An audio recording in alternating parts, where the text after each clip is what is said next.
विद्यार्थी मित्र, नमस्कार. आज आहे 24 फेब्रुवारी 2025. आपल्याला आज आपला जो TYB चा विषय आहे, इकॉनॉमिक ग्रोथ, यामधील जो आपला चौथा चॅप्टर आहे, आर्थिक विकास आणि मानवी साधन संसाधन. तर या संदर्भात आपल्याला मानव संसाधनाचा अर्थ बघायचा आहे आणि आर्थिक विकासात मानव संसाधनांची काय भूमिका आहे, role of human resource in economic development, या संदर्भात आज आपण या ठिकाणी माहिती घेणार आहोत. तर मित्रांनो, आधुनिक काळ आहे, जग बदलत आहे, त्याचबरोबर मनुष्य प्रवृत्ती देखील तितकीच बदलत आहे. अशा या मानव संसाधनाचा जर आपण विचार केला, तर ही मानव संसाधन ही एक त्या संबंधित राष्ट्राची संपत्ती आहे. राष्ट्राच्या आर्थिक विकासात मानव संसाधन हा आपली एक महत्वपूर्ण भूमिका बजावत असतो. खरे पाहता राष्ट्राचा विकास हा मानव संसाधनाच्या विकासावर अवलंबून असतो. मग यामध्ये त्या मानव संसाधनाचं शिक्षण असेल, प्रशिक्षण असेल, आरोग्य असेल, यावरील खर्चाच्या माध्यमातून मानव संसाधनात रूपांतर होते. त्यातूनच देशाला कुशल कामगार, तंत्रज्ञ, त्याचप्रमाणे शास्त्रज्ञ, उद्योजक, व्यवस्थापक त्या ठिकाणी प्राप्त होत राहतात. तर मानव संसाधनाच्या विकासामुळे आर्थिक विकासाला त्या ठिकाणी गती मिळते. पण आज जर आपण पाहिलं, जपान, चीन, इंडोनेशिया, भारत, दक्षिण कोरिया, हे जे देश आहे ते मानव संसाधन माध्यमातून आपल्या आर्थिक विकासाची गती त्या ठिकाणी पार पाडित आहेत. देशाची लोकसंख्या जास्त असणे म्हणजे देशात मानव संसाधन जास्त आहे, असा त्याचा त्या ठिकाणी अर्थ होतो. आता ही लोकसंख्या जास्त असून चालत नाही, तर त्या लोकसंख्येची गुणवत्ता काय आहे हे देखील त्या ठिकाणी महत्वाचे आहे. जर कुशल गुणवत्ता त्या लोकसंख्येची असेल, तर नक्कीच त्या ठिकाणी ह्युमन रिसोर्स डेव्हलपमेंट चांगली होती. त्यामधून देशाचा विकास साधला जातो. म्हणूनच मानवात जी कौशल्ये सुप्त स्वरूपात विद्यमान असतात, त्या कौशल्यांचा विविध मार्गाने विकास करावा लागतो. त्याला का मानवी संसाधन संपत्तीचा विकास असं त्या ठिकाणी आपल्याला म्हणता येईल. परीक्षेला प्रश्न विचारला जात असताना तुम्हाला हे सर्वसाधारणपणे कुठल्याही प्रश्नाची सुरुवात करताना या ठिकाणी प्रास्ताविक म्हणून त्या ठिकाणी 2-3 शब्द त्या ठिकाणी सांगायचे असेल. आता मानवी संसाधन हा शब्दाचा अर्थ असा आहे की देशाची कार्यक्षमता, शैक्षणिक गुण, उत्पादकता, संगणनात्मक क्षमता आणि दूरदृष्टी यासह त्या ठिकाणी असणारे काय लोकसंख्येचा आकार आणि मानवी संसाधनाद्वारे हे काय आहे, एक भांडवल म्हणून त्या ठिकाणी देखील पाहिलं जातं. आता मानवी संसाधन जो काय आपण भांडवल म्हणून त्याचा अर्थ घेतो, म्हणजे त्या भांडवलातून जर पाहिलं तर लोकसंख्येमधील क्षमता असेल, कौशल्य आणि तांत्रिक माहिती याकडं त्या लोकसंख्येकडून पाहिलं जातं. एखाद्या देशाने आपल्या मानवी संसाधनाच्या विकासासाठी त्या ठिकाणी मनुष्यबळ नियोजन तयार केलं पाहिजे.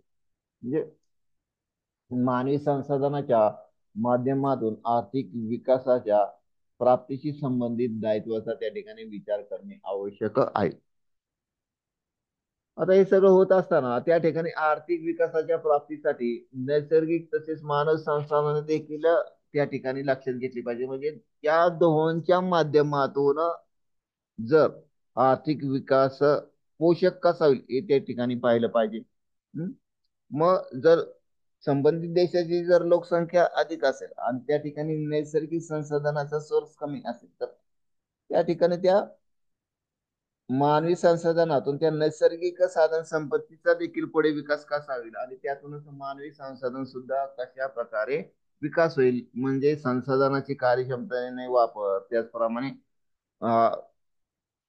लोकसंख्येचा सुद्धा, त्या मानवी संसाधनाचा सुद्धा त्या ठिकाणी जे कौशल्य आहे त्याच्या माध्यमातून त्या कार्यक्षमतेचा जो काय वापर आहे तो पर्याप्त पद्धतीने झाला पाहिजे. तर अशा प्रकारे आर्थिक कल्याणाच्या दृष्टिकोनातून मानवी संसाधनाचा सविस्तर अभ्यास करणे आवश्यक आहे. म्हणून सर्व मानवी क्रियाकल्पांचे फळ मानवाच्या जगण्याच्या सुधारित परिस्थितीची सुधारणा या ठिकाणी लक्षात घेतली पाहिजे. अशा प्रकारे त्यांचे महत्व लक्षात घेता परिणात्मक गुणात्मक दृष्टिकोनातून वाढीचे प्रमाण, वाढ, दर, रचना, वितरण आणि भारतातील लोकसंख्या इतर सर्व लोकशास्त्रीय विशिष्टांविषयी आपल्याला या ठिकाणी महत्व जाणून घेणे आवश्यक आहे. तर थोडक्यात आपण या ठिकाणी ह्युमर ह्युमन रिसोर्स आहे त्याच्या संदर्भात आपण या ठिकाणी थोडक्यात चर्चा केली. आता यानंतर पुढचा जो मुद्दा आहे की जो परीक्षेला विचारला जातो की आर्थिक विकासात मानवी संसाधनाची काय भूमिका आहे. आता पहिला जर घटक बघितला तर उत्पादनाचा एक सक्रिय घटक म्हणजे ज्या वस्तू आणि सेवांचं उत्पादन देशामध्ये केलं जातं त्या उत्पादन प्रक्रियेमध्ये हा मानव संसाधन महत्वाची भूमिका बजावित असतो. म्हणजे श्रमभूमी, भांडवल आणि संयोजक, बरोबर आहे ना. यापैकी जो श्रम हा घटक आहे हा काय आहे, मानव संसाधन आहे आणि तो कसा आहे, सजीव आहे, सक्रिय आहे. या घटकाचा विचार करण्याची जी क्षमता आहे किंवा वैयक्तिक भावना आहेत, राग आहे, द्वेष आहे, लोभ आहे इत्यादी त्या काय सजीव संवेदना त्याच्यामध्ये असतात. म्हणून इतर उत्पादन घटकांचा वापर मानव संसाधन या घटकांद्वारे केला जातो. म्हणजे श्रम, भूमी, भांडवल आणि संयोजक, बरोबर आहे. संयोजक काय करतो, या संपूर्ण घटकांचा वापर करून त्या ठिकाणी वस्तू आणि सेवांचं त्या ठिकाणी उत्पादन करीत असतो. त्यामुळे हा जो काय मानव आहे या मानवी संसाधनाचा या देशाच्या आर्थिक विकासाचे अनन्यसाधारण महत्व त्या ठिकाणी आपल्याला दिसून येतं. दुसरा जो मुद्दा आहे, उद्दिष्टे साध्य करण्यात महत्वपूर्ण योगदान. पहा, देशाचं हित जोपासण्यामध्ये साधण्यामागे हे मानव संसाधन खूप महत्वाचं त्या ठिकाणी भूमिका बजावित असते. आता त्याच्यामध्ये काय उद्दिष्टे येतात, ते उद्दिष्टे सुद्धा या मानव संसाधनाकडून काय केली जातात, साध्य केली जातात. जमीन, भांडवल, कच्चा माल, यंत्रसामग्री इत्यादीवर अशा जशा मर्यादा पडतात तशा मानव संसाधनावर त्या ठिकाणी काय त्या मर्यादा त्या ठिकाणी पडत नाहीत. या घटकांची उत्पादन क्षमता काय असते, इतर घटकांपेक्षा कशी असते, अधिक असते. मग इच्छा, निर्धार यांच्या जोरावर हा घटक काय प्रतिकूल परिस्थितीवर सुद्धा काय करू शकतो, मात करतो. आणि याच्यातूनच जे काय साधने असतात त्यांना क्रियात्मक पद्धतीने पुढे आणण्यासाठी हा एक सजीव घटक काय असतो, सक्षम असतो. म्हणूनच मनुष्यबळात योग्य अशी वागणूक व प्रेरणा देणे या ठिकाणी आवश्यक आहे. तर हे असे काही मुद्दे आहेत. आपल्याला जरी प्रश्न विचारला, जरी 8 किंवा 10 मार्काला प्रश्न विचारला तर सर्वचे सर्व मुद्दे त्या ठिकाणी लिहायचे नाहीत. पुढचा जो घटक आहे, उत्पादन घटकाचा महत्तम वापर. हा उत्पादन संस्थेच्या यंत्रसामग्री, कच्चा माल, भांडवल इत्यादी उत्पादन घटकांचा महत्तम आणि कार्यक्षम वापर करणे मानव संसाधनाच्या हातात असते. बरोबर आहे ना. म्हणजे एखादी इंडस्ट्री असेल त्या इंडस्ट्रीमध्ये जे काय आपण म्हणतो ना अंतर्गत बचती किंवा बाह्य बचती, बरोबर आहे ना. हे कशा प्रकारे म्हणजे अंतर्गत बचती आणि बाह्य बचती यांचा कुठेतरी समतोल साधला गेला तर त्या ठिकाणी त्या उद्योगाची भरभराट होईल. तर हे प्रमुख काम करण्याचं कार्य आहे त्या या मानवाकडून किंवा जेव्हा मानव हा या श्रम घटकाकडून त्या ठिकाणी ते केलं जातं. मग त्या ठिकाणी कच्चा माल असेल किंवा भांडवल असेल, बरोबर आहे. तर या ठिकाणी याची ही भूमिका महत्वाची असते. आता आता याच्या पर्याप्त वापरामुळे होतं काय, व्यवसाय संस्थेत किंवा उद्योग संस्थेत त्या ठिकाणी नफ्याचं प्रमाण त्या ठिकाणी वाढत राहतं. म्हणून उत्पादन संस्थेच्या दृष्टीने उच्च प्रतीचे जे काय मनुष्यबळ आहे त्या ठिकाणी ते महत्वाचे मानले जाते. पुढचा जो मुद्दा आहे तो स्पर्धेचा टिकाव. पहा, जे देश आहेत त्या देशांमध्ये बऱ्याच ठिकाणी म्हणजे सर्वच सार्वत्रिक स्वरूप असं झालं की ते स्वरूप स्पर्धेचं स्वरूप आपल्याला दिसून येते. मग त्या ठिकाणी स्पर्धा ही त्या मनुष्यबळामधून दिसून येते. मनुष्यबळाच्या अंगी असलेले जे काय तंत्रज्ञान आहे, कुशलता आहे, याच्यामधून ती स्पर्धा दिसून येते. म्हणजे जे प्रगतशील देश आहेत त्यांनी आपल्या कुशलतेवर आपल्या देशाची प्रगती केलेली आपल्याला त्या ठिकाणी दिसून येते. हं? जर एखाद्या उद्योगाकडे, जर एखाद्या संस्थेकडे चांगले उच्च दराचे मनुष्यबळ असेल तर ती उद्योग संस्था स्पर्धेमध्ये चांगल्या प्रकारे टिकून राहते. अशा मनुष्यबळामुळे उत्पादनाच्या दर्जा तर सुधारतोच, पण त्याच्यामध्ये त्या ठिकाणी त्याचं संशोधन करून त्यामध्ये इनोव्हेटिव्ह प्रोडक्ट सुद्धा त्या ठिकाणी तयार केले जातात. त्यामुळे आजच्या तीव्र स्पर्धेत टिकून राहणे त्या संस्थेला त्या ठिकाणी शक्य होत. पुढचा जो मुद्दा आहे संस्थेच्या भविष्यकालीन मनुष्यबळाच्या गरजांची पूर्तता. पहा, तंत्रज्ञान आजचं युग तंत्रज्ञानाचं युग आहे. या तंत्रज्ञानाच्या युगामध्ये मनुष्यबळाचं जे काय महत्वाचे अनन्य साधन आहे, मग त्याच्या अंगी असणारी कुशलता, तो इतर घटकांना कशा प्रकारे प्रेरित करतो, बरोबर आहे ना, कार्यक्षम मनुष्यबळ ची जी गरज आहे ती ह्याच्यामधूनच त्या ठिकाणी दिसून येते. आता संस्थेच्या प्रचलित मनुष्यबळातून वाढत्या मनुष्यबळाच्या गरजा पूर्ण करता येऊ शकतात. असे करणे संस्था व कर्मचारी या दोघांच्या दृष्टीने काय होते, फायद्याचे ठरते. म्हणजेच भविष्य काळामधील निर्णय घेण्याची क्षमता या मनुष्यबळावर देखील असू शकते. जसं आपण SYB याला आपण ज्या काही स्पर्धेचे विविध बाजार पाहत आहोत त्याच्यामध्ये याचा सुद्धा त्या ठिकाणी संदर्भ येतो. तर पुढे जो आहे साधन संपत्तीचा जो काय पर्याप्त वापर, आपण सुरुवातीला असं म्हटलं की देशामध्ये उपलब्ध असलेलं काय मनुष्यबळ आणि देशामध्ये उपलब्ध असलेली नैसर्गिक साधन सामग्री यांच्या माध्यमातून समतोल आर्थिक विकास त्या ठिकाणी करता येईल. जर त्या देशामध्ये गुणवत्तापूर्ण आणि काय कुशल असं श्रमिक जर उपलब्ध असेल तर त्या देशामध्ये उपलब्ध असलेल्या नैसर्गिक साधन सामग्रीचा पर्याप्त वापर करून त्या देशाचा विकास साधला जाईल. विशिष्ट काळासाठी म्हणजे भविष्यामध्ये ती नैसर्गिक साधन संपत्ती कशा प्रकारे टिकून राहील याचा देखील या तज्ञ मनुष्यबळाकडून त्याचा विचार केला जातो. आज आपण बघतोय की समाजामध्ये देश आपल्या भारत देशामध्ये जसजशी लोकसंख्या वाढत आहे तस तसं त्या लोकसंख्येला पुरवठा केल्या जाणाऱ्या वस्तूंवर सुद्धा मर्यादा येत आहेत. म्हणजे खनिज तेल असेल किंवा खनिज संपत्ती असेल याच्या संदर्भात पर्याय साधने पाहिली जात आहेत. उदाहरणार्थ पेट्रोल ऐवजी CNG गॅस किंवा इलेक्ट्रॉनिकची काही साधने मोठ्या प्रमाणावर वापरण्यासाठी काय रस्ते आणि वाहतूक विभागाने त्या ठिकाणी काय केलेली प्रेरणा दिलेली आहे. म्हणजेच काय तर हे सगळं पूर्ण कुशल की ह्या कल्पना येतात कशा हो, तर त्या ठिकाणी जर मनुष्यबळ कुशल असेल तर ते पुढे येऊ शकतं ना. हं? आपण सुद्धा त्याचा भाग आहोत. आपण सुद्धा त्याचा मार्ग त्या ठिकाणी स्वीकारला पाहिजे. आता पुढचा जो मुद्दा आहे संसाधनाचा योग्य उपयोग. हं? हे ठीक आहे. संसाधनाचा काय आहे योग्य उपयोग, तर टाईप करतो.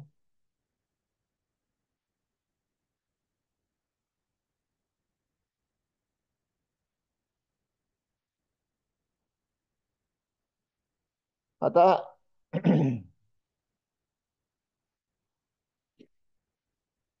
पहा, एखाद्या देशाचा आर्थिक विकास साधण्यासाठी मानवी संसाधने महत्वपूर्ण प्रकारच्या संसाधने मानली जातात. आता विविध प्रकारचे जे काही सोर्सेस आहेत, जे काही स्रोत आहेत, त्यापैकी मानव संसाधने सर्वात सक्रिय प्रकारचे काय आहे साधन मानले जातात. बरोबरच मग संसाधन आणि मनुष्यबळ एक उदाहरण देतो की एक मनुष्य आहे आणि त्या मनुष्य समोर एक काय आहे संसाधन आहे. तो एक संसाधन समोरच काय आहे की दगड आहे. मग तो समोर राहिलेला मनुष्य त्या दगडाकडे पाहतो, परंतु जर तो कारागीर असेल तर त्याच्या त्या दगडाकडे पाहण्याची जी काय आहे दृष्टी वेगळी असणार की बाबा मी या दगडाला विशिष्ट प्रकारचा आकार देऊ, बरोबर आहे ना, त्याला त्याचं मी मूल्य त्या ठिकाणी वाढवू शकतो. म्हणजे काय, ही आकार देण्याची कल्पकता, ही कुशलता त्या व्यक्तीच्या अंगी असेल तर तो काय करू शकतो. जर त्या समोरच्या व्यक्तीकडे काहीच तशी कुशलता नसेल तर तो त्याकडे म्हणजे दगड पाहणार, त्याच्या पाया पडणार आणि तसंच पुढे जाणार.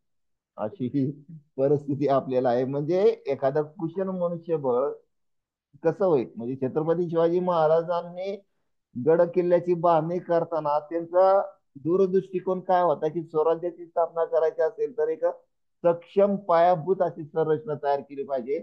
आणि ही संरचना म्हणजे काय, गडकोट किल्ले आहे. याच्या माध्यमातून छत्रपती शिवाजी महाराजांनी सुद्धा म्हणजेच कुशल मनुष्यबळ होतं त्यांच्याकडं, अफाट शत्रूचं सैन्य आणि आपले कुशल मावळे, कमी कुशल मावळे या जोरावर छत्रपती शिवाजी महाराजांनी म्हणजे कमी मनुष्यबळ असताना देखील छत्रपती शिवाजी महाराजांनी स्वराज्याची उभारणी केली. याच्यापेक्षा म्हणजे आपण असं म्हणलेलं आहे की छत्रपती महाराजांना असं आपण काय म्हणू शकतो, की बाबा ऍडमिनिस्ट्रेटर गुरु असं आपण त्या ठिकाणी म्हणू शकतो.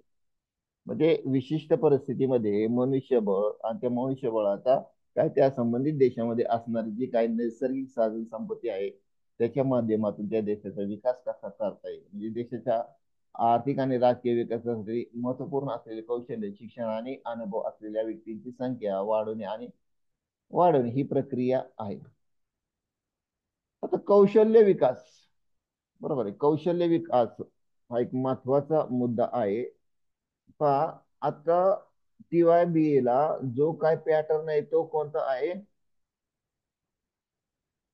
2019चा पॅटर्न आहे, बरोबर आहे. आणि NEP 2020, 2023 पासून 24-25 ला या वर्षी FYB ला तो इम्प्लिमेंट झालेला आहे. आता याच्यामध्ये जे विषय आहेत तुमचे, जे रेग्युलर कंपल्सरी 6 विषय आहेत, त्याच्याबरोबर काय आहेत इतर अन्य विषय आहेत, OGT आहे, SSC आहे, की त्या विषयामधून त्या विद्यार्थ्यांना एक कौशल्य प्राप्त झालंच पाहिजे. तर ते असे विषय FYB ला तुम्हाला माहिती आहे, FYB ला मागच्या वर्षी बँकिंग अँड फायनान्सच्या संदर्भात होता, बरोबर आहे. तर असा हा कौशल्य विकास की तो शिक्षणाच्या माध्यमातून सुद्धा होऊ शकतो. म्हणून ह्युमन रिसोर्स डेव्हलपमेंटसाठी NEP नुसार पहिलीपासूनच त्या ठिकाणी ते त्या संबंधित बालकाचं, विद्यार्थ्याचं बौद्धिक विकासासाठी त्या बौद्धिक विकासाबरोबर त्याच्या अंगी काही कौशल्य आत्मसात व्हावीत, यावीत, असा हा NEPचा एक उद्देश आहे. आता अविकसित देशांमध्ये मंदावलेली वाढ मुख्यत्वे मानवी भांडवलात गुंतवणूक नसल्यामुळे दिसून येते. हे देश आपल्या औद्योगिक क्षेत्रासाठी आवश्यक असलेल्या आवश्यक कौशल्याच्या अभावामुळे त्रस्त आहेत आणि त्यांच्या शेती क्षेत्रातील अतिरिक्त काय शेतीच्या समस्येचा सामना देखील त्यांना करावा लागत आहे. म्हणजे आपण असं म्हणतो की जे देश काय आहे, शेतीप्रधान देश आहे, तो काय मागासलेला आहे. आणि जो देश काय आहे, औद्योगिक म्हणजे भांडवल, ज्या देशाकडे भांडवल जास्त आहे, औद्योगिक क्षेत्राचा विकास झालेला आहे, शेती सेवा क्षेत्राचा विकास झालेला आहे, असा देश काय प्रगत देश असं आपण म्हणतो सर्वसाधारणपणे. मग अशा प्रकारे न्यून देशाच्या आर्थिक विकासासाठी भांडवलाची निर्मिती खूप आवश्यक आहे. आता या संदर्भात प्राध्यापक मायंड यांनी काय म्हटलेलं आहे, की आता जास्त प्रमाणात ओळखले गेले आहे की बचतीच्या कमतरतेमुळे, कौशल्य आणि ज्ञानाच्या कमतरतेमुळे बऱ्याच युडीसी मागे घेता येतील. त्यामुळे त्यांच्या संघटनात्मक चौकटीची मर्यादा क्षमता निर्माण होऊ शकेल. उत्पादक गुंतवणुकीत भांडवल शोषून घ्या. अशा प्रकारे अविकसित देश तांत्रिकदृष्ट्या प्रशिक्षित आणि अत्याधिक कुशल व सुशिक्षित व्यक्तीच्या कमतरतेमुळे त्या ठिकाणी काय आहे, त्रस्त आहे. म्हणजे त्या ठिकाणी काय कुशल सक्षम असे कामगार मिळत नाहीत अविकसित देशामध्ये. त्या ठिकाणी त्याचा अपुरे प्रमाण दिसून येतं. मग त्या देशामध्ये ती एक समस्या आहे, त्या देशांमध्ये काय नाही तर कुशल कामगार नाही. मग अशा प्रकारे देशाचा सर्वांगीण विकास होण्यासाठी सध्याच्या विकासाच्या संदर्भात मानवी विकासाच्या पर्याप्त प्रमाणात गुंतवणुकीद्वारे मानवी भांडवल तयार करणे फार महत्वाचे आहे. हा, तर हा मानवी देशाच्या आर्थिक विकासासंदर्भात काय मुद्दे आहेत, त्याच्यामध्ये अजून काही खूप मुद्दे आहेत. त्याच्यामध्ये उत्पादन क्षमतेत भर घालणे, बरोबर आहे ना, त्याचप्रमाणे दरडोई उत्पन्नात वाढवणे, आर्थिक बदलाचे साधन, आयुष्याची गुणवत्ता सुधारणे. लक्षात घ्या, ज्या देशामध्ये शैक्षणिक सुविधा, आरोग्य सुविधा, बरोबर आहे ना, मनुष्याच्या अंगी असणाऱ्या त्यांना जे काय आवश्यक आहे, पहिलं तर येतं शिक्षण, त्यानंतर आरोग्य, ह्या जर व्यवस्थित मिळत असतील तर त्या व्यक्तीच्या अंगी कौशल्य हे पुढे येणार. तर जरी आपण हे अभ्यासत असलो ना, तरी आपण मात्र या ठिकाणी आपण स्वतः प्रयत्न केला पाहिजे की बाबा तुम्ही TYB ला तर जनरल हा जो विषय आहे त्याच्यामध्ये तुम्हाला काय क्रेडिट मिळवलेले आहेत, ते सुद्धा कौशल्य विकास आहेत ना. काही लेक्चर चालू असताना थोडस जेएनडीचं 2 मिनिटं बोलतो, तुम्हाला आता ह्या सेमिस्टर मध्ये काय करायचंय की बाबा जेएनडीच्या संदर्भात तुम्हाला अभ्यास करायचा, करायचंय काय नक्की? हं? तुम्हाला एखाद्या झोपडपट्टी एरियामध्ये जायचंय. हं? मग जो काय त्यालाच काय म्हणतो आपण त्याला इंग्लिशमध्ये स्लम एरिया म्हणतो, ते मग त्या ठिकाणी जायचे, त्या ठिकाणी लोकांचं काय शिक्षण आहे किंवा आरोग्य आहे या संदर्भात अभ्यास करायचा, मला ते दिसून येणाऱ्या समस्या त्याचे कार्य तयार करायचं, ग्रामपंचायतीला द्यायचं, असा 5 ते 6 त्याची प्रश्नावली वगैरे असणार आहे. तर अशा प्रकारे तुम्हाला काहीतरी त्या समाजामध्ये असलेल्या तो समाज का पाठीमागे, हं? त्या समाजासाठी आपण काहीतरी केलं पाहिजे एक विद्यार्थी म्हणून वगैरे वगैरे. तर थोडक्यात काय की त्या समाजाच्या सुधारणेमध्ये अ, माझं इनपुट काय आहे आणि त्यातनं आउटपुट काय मिळतं, असा हा आपला काय आहे आर्थिक विकासासंबंधी मानव साधन, हा, किंवा संसाधन कशा प्रकारे भूमिका बजावतं हे आपण आजच या तासाला आपण. मग यानंतर आपण एकच याच्या संदर्भात चर्चा करणार आहोत की मानव विकास अहवाल 2020चा जो आहे, मग हा जो अहवाल कोणी तयार केलेला आहे, संयुक्त राष्ट्र विकास कार्यक्रमने तयार केलेला मानव विकास निर्देशांक 2020 मध्ये, हा, 179 देशांपैकी भारत हा कितव्या क्रमांकावर होता? 131व्या क्रमांकावर आहे. मग 0.645च्या HDI मूल्यासह देश मध्यम वन विकास प्रकारात आलेला आहे. म्हणजे आपल्या भारताचा ह्युमन डेव्हलपमेंट इंडेक्स हा कसा आहे? मध्यम आहे. मग आता 2019 मध्ये भारताच्या मानांकनाची अचूक तुलना करणे या ठिकाणी अवघड बनलेले आहे. तर असा हा भारताचा काय आहे, मानव विकास अहवाल आहे, एक रिपोर्ट आहे, त्याच्यामध्ये आपला नंबर 131व्या क्रमांकावर आहे, त्याच्यामध्ये 179 देश आहे. तर आपण मध्यभागी आहोत. जर आपण बघितलं तर भारताचा मानव विकास निर्देशांकाने अनेक वर्षांचा कल जर पाहिला, अहवाल असे म्हटले गेले आहे की 1990 पासून भारताचे HDI मूल्य 0.429 वरून 0.675 पर्यंत वाढलेले आहे. म्हणजे त्याच्यामध्ये काय थोडक्यात काय प्रोग्रेस होत आहे. मग ही किती टक्क्यांनी? जवळपास 50% याच्यामध्ये काय झालेली आहे? वाढ झालेली आहे. याच कालावधीत भारतात जन्मदराच्या आयुष्यात काय झालेले? अंदाजे 12 वर्षे वाढ झालेली आहे. तर शालेय शिक्षणाच्या वर्षामध्ये 3.5 वर्षांनी वाढ झाली. याच काळात काय झालेले आहे? शैक्षणिक वर्षाची अपेक्षित वर्षे देखील 4.5 वर्षांनी वाढली. शिवाय या कालावधीत भारतातील गरुडी GNI ही वाढलेला आणि त्यात सुमारे 274% वाढ झालेली आपल्याला त्या ठिकाणी दिसून येते. मग याच्यामध्ये अजून काय खूप जीवन निर्देशांक, शारीरिक गुणवत्ता आहे, म्हणजे physical quality of life index आहे. तर त्या संदर्भात देखील आपण अभ्यास करणार आहोत. लिंग विकास निर्देशांक आहे, जेंडर डेव्हलपमेंट इंडेक्स आहे, त्या संदर्भात आपण अभ्यास करणार आहोत. जेंडर इक्वेलिटी इंडेक्स याचा आपण करणार आहे. मंथली डायमेन्शनल इंडेक्स याचा आपण अभ्यास करणार आहोत. त्याचप्रमाणे लिंग समक्षीकरण निर्देशिकेचा अभ्यास करणार आहोत. त्याचप्रमाणे concept of human poverty index, बरोबर आहे ना, या संदर्भात देखील आपण या ठिकाणी चर्चा करणार आहोत. तर आपण थांबूयात.